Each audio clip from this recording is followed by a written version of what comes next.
الحمد لله رب العالمين، والصلاة والسلام على سيد الخلق محمد وآله وأصحابه أجمعين. أو بابتك إما لخزمتنا باسی دەکەین، ئەوە ئەم ئاڵقەی دووەمە، وانەی دووەمە باسی ئەوە دەکەین ڕۆژوو فێری چمان دەکات. لە ڕۆژوو فێری چ دەبین؟ بەڕاستی ڕۆژوو چەندەها مەقاسیدی گرنگی تێدا، چەندەها سوود و قازانجی گرنگی تێدا. هەم سەرنج بدەن مسلمانەکان، سوودەکانی ڕۆژوو ئێستا دکتۆرێک ئەلێرە بە لەگەڵ ئێمە باسی کردبا زۆر مهم دەبوو. سوودەکانی ڕۆژوو لە ڕووی تەندروستیەوە زۆرە، لە ڕووی ئیمانی و لە ڕووی معنەویەوە کەوا کەسێکی کامڵمان لێ دەچێت ئەمەش زۆرە. جا ئێمە ئینشاڵڵا کەمکەمە ئیشارە بە سوودەکانی دەکەین لە ڕووی تەندروستیشەوە، بەڵام زیاتر ئێمە لایەنە دینیەکەی شەرعیەکەی باز دەکەین بۆ ئێوە. خۆشەویستان، لەوانەی ڕابردوو باسی ئەومان کرد کە یەکێک لە حیکمەتەکان و سوودەکانی ڕۆژوو فێری تەقوامان دەکات. ئاەتەکەمان خوێندەوە لە خزمەتی جەنابتان، خوای پەروەردگار فەرمووی: يا أيها الذين آمنوا كتب عليكم الصيام كما كتب على الذين من قبلكم لعلكم تتقون. لسر لفظي تتقون واستعين، لسر لفظي تقوى. أزانن تقوى زور گرنگە. والله أمشو شتي زور جوان، شتي زور گرنگ کە لە خزمەتانە باسی کەم. لفظي تقوى لە قورئانە 258 جار دووبارە بۆتەوە. ئەمە مانای چییە؟ مانای ئەوەیە کەوا تەقوا زۆر گەورەیە. لەبەر ئەوە عولەمایان کاتێکە باسی تەقوامان بۆ دەکەن، ئەفەرمون تەقوا بریتیە لە قەڵغانێکی معنەوی، بریتیە لە قەڵغانێک، لە قەڵایەکی معنەوی کە دەبێتە بەربەست لە بینی تۆ ئەو هەموو شوبهات و ئەو هەموو تاوان و ئەو هەموو گوناح و فەسادی کەوا هەیە. ئەو تەقوایە ڕێگا نادا کە تۆ زەرەرت بێکەوێ. ڕۆژوو فێری ئەو تەقوایەمان دەکات. تۆ تەماشاکە ئەگەر تۆ بچیە شەڕ، قەڵغانێک لەبەرا بێت، ئەمە بەربەستێکە بۆ تۆ. ئەگە بچێ ناو قەڵایەک، لە ناو قەڵایەکا بی مەحفوظ دەبی لە کۆمەڵێک شت. ئەم ڕۆژوەش فێری ئەو تەقوایەمان دەکات. لأن الصوم فيه تزكية للبدن وتضييق لمسالك الشيطان. دەفەرمێت ڕۆژوو بۆچی سەبەبە بۆ تەقوا؟ بۆچی خوای پەروەردگار دەفەرمێ ئەگەر ئێوە بە ڕۆژوو بن، ڕۆژوویەکی جوان، ڕۆژوویەکی شەرعی، ڕۆژوویەکی چاک بگرن، ئەو ڕۆژوە دەبێتە هۆی ئەوەی کەوا خوا خەڵاتی تەقواتان لەگەڵ دەکات، ئەبنە کەسێکی متەقی. ئەفەرمێت لەبەرەوەی ئەو ڕۆژوە فێری تەسکیەی جەستەت دەکات، دڵ و دەروونت خاوێن دەکاتەوە. جەستەت لە هەموو مادەیەکی ژەهراوی خاوێن دەکاتەوە. ئەو دڵت، ئەم دڵەکەوە بغز و ڕق و حەسادەتی تێدایە، ئەم دڵە خاوێن دەبێتەوە. و هەروەها کاتێککە تۆ بە ڕۆژوو دەبی، ڕێگاکانی شەیطان کەوا خەریکی ئەوەیەکەوە مرۆڤەکان گومڕاکات، تۆ ڕێگاکانی لێ دەگری، ناڵی لەو ڕێگانە ئیشت لەسەرکە. بەهۆی بە ڕۆژوو بوونەوە خوای پەروەردگار یارمەتیت دەدا کە تۆ بتوانی تەسکیەی نەفست بکەی، ئەو دڵ و دەروونەت خاوێن کەیتەوە. تۆ تەماشاکە کەسێکە بە ڕۆژوویە سەبر و تەحەمولی زیاد دەکات، نەرمونیانە، ڕەحم و بەزەی زیاد دەکات، کەسێکی سەخاوەتمەندە، دڵ و دەرونێکی خاوێن. ئەوە بەرەکەتی ئەو ڕۆژوەیە.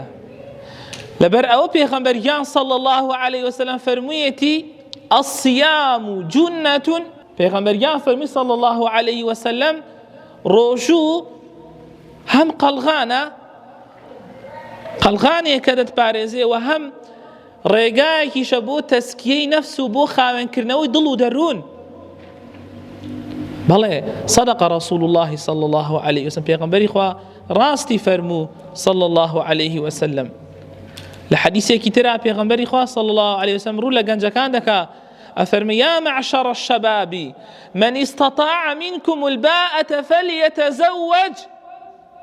ئەی گەنجەکان، ئەی کۆمەڵی گەنجەکان، هەر یەکێک لە ئێوە توانای هەبوو هاوسەرگیری بکە فەلیەتەزەوەج با بچێتە ناو پرۆسەی هاوسەرگیری لەبەر چی فإنه أغض للبصر وأحصن للفرج لەبەر ئەوەی پێغەمبەری خوا فەرمی صلی الله علیه وسلم لەبەر ئەوەی چاوتان سەبەبێکە هۆکارێکە هاوسەرگیری بۆ ئەوەی کەوا چاوت لە حەرام بپارێزی تۆ حەڵاڵی خۆت هەیە خێزانی خۆت هەیە و ئافرەتیش بە هەمان شێوە ئەگەر لەگەڵ کەسێکی چاک پرۆسەی هاوسەرگیری ئەنجامدا کوڕ لەگەڵ کچێکی چاک هاوسەرگیری ئەنجامدا ئەوە سەبەبێکە بۆ ئەوەی کەوا تۆ لە حەرام و لە قەدەغەکراوەکان دوورکەوێ و هەروەها پێغەمبەری خوا فەرمی صلی الله علیه وسلم و داوێنیشتان لە حەرام مەحفوظ و پارێزراو دەبێت ئەی ئەگەر کەسێک نەیتوانی هاوسەرگیری بکە بزان پێغەمبەری خوا چی بۆ داناوی صلی الله عليه وسلم پێغەمبەرگیان فەرمووی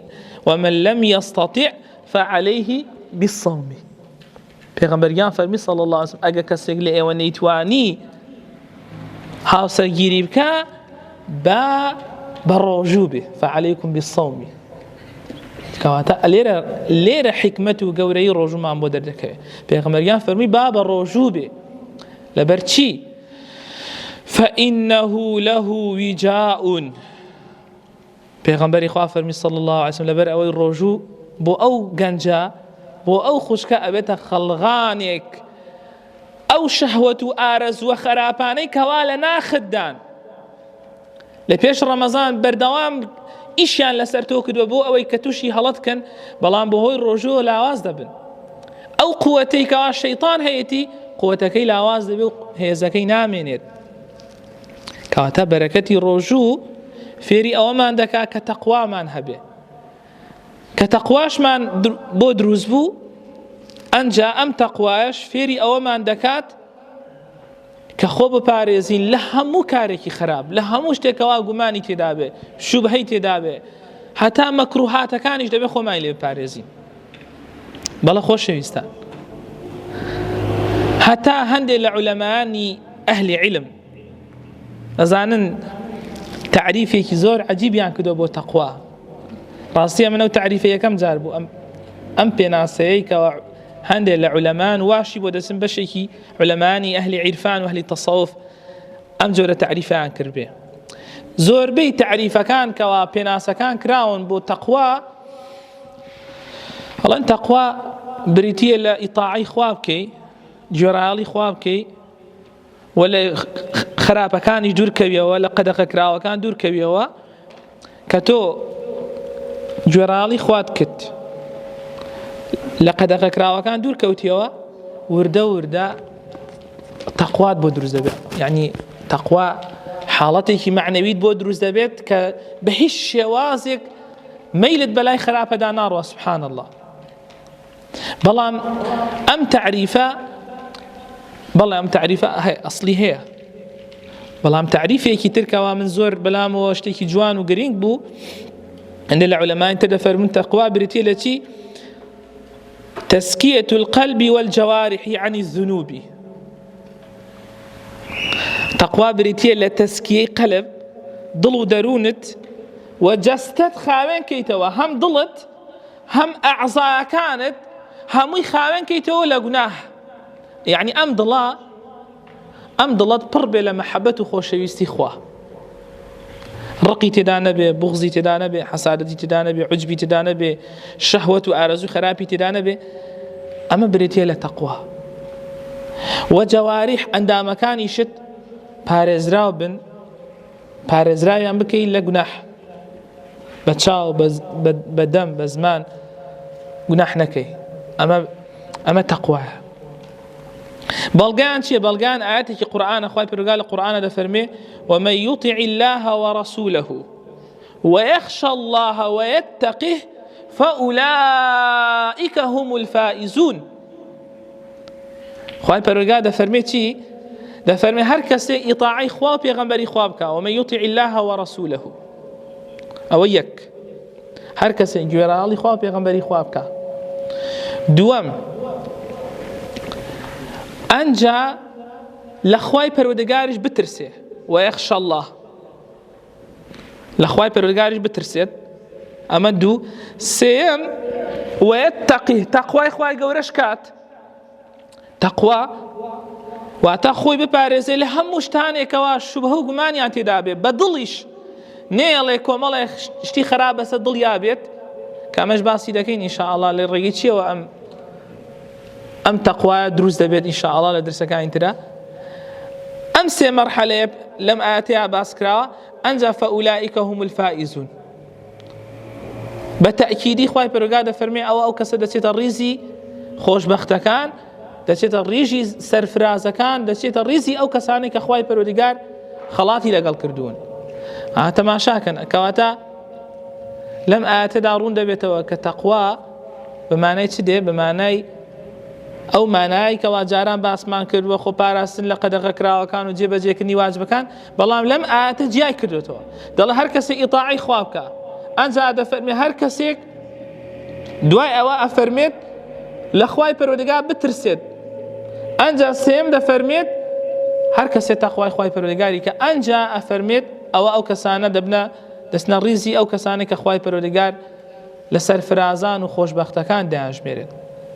جا خۆشەویستان لەبەر ئەوە تەقوا ئەجر پلە و مەقامێکی زۆر بەرزی هەیە. ئینشاءالله دین باسی دەکەین لە وانەکانی داهاتووە، دین باس دەکەین کە ئەو کەسانی کە تەقوای خوای پەروەردگار دەکەن لە دنیا خوا چ ڕێزێکیان لێ دەگرێت.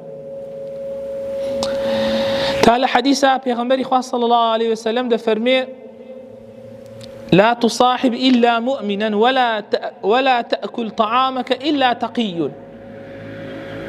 پێغەمبەریان دەفەرمێ صلی الله عليه وسلم برادراتی هیچ کەسێک مەکە ئیلا ئیماندار نەبێ، ئیلا مؤمنا، ئیماندار کەسێکی زۆر خۆپارێز بێ پێی دەڵێن ئیماندار. با کەسیش خواردنی ماڵەکەت نەخوا ولا تأكل طعامك، با کەسیش خواردنی ماڵەکەت نەخوا پێغەمبەری خوا دەفەرمێ صلی الله عليه وسلم ئیلا متقی نەبێ، متقی ئەوەی کە تەقوای هەیە. کەواتە جیا کراوەتەوە لە قورئانە مؤمن بە کەسێک دەگوترێ، متقیش بە کەسێک دەگوترێ، متقی لە هەمویان پلەی بەرزترە. هەتا خوای پەروەردگار کە باسی قورئان دەکا ئەفەرمێ ئەو قورئانە بۆچی هیدایەت دەرە، بۆچی ڕێنمایی کەرە بۆ ئەو کەسانەی کەوا متقی بن. کەواتە ئەوانەی کەوا متقین تەقوای خوای پەروەردگاریان هەبێ مەقامیان زۆر بەرزە کە ئێمە ئینشاءالله باسی دەکەین لە خزمەتانە بۆ ئەوەی ئینشاءالله هەوڵ دەین لەو کەسانە بین کەوا تەقوایان هەبێ. ئەم ڕۆژوەی کەوا ئێمە بە ڕۆژوو دەبین و ئینشاءالله لە خزمەتی ئەو مانگە مبارەکە داین فێری ئەو تەقوایەمان دەکا کە زیاتر لە 258 جار خوا لە قورئانە باسی تەقوای کردووە. تەقوا زۆر گەورەیە. با ئێمە ئەو ڕۆژوەی کە دەیگرین ئینشاءالله بمانگەینتە ئەو مەقامە کە گەشتێت مەقامی متەقیەکان، ئەوە مەقامێکی بەرزت هەیە.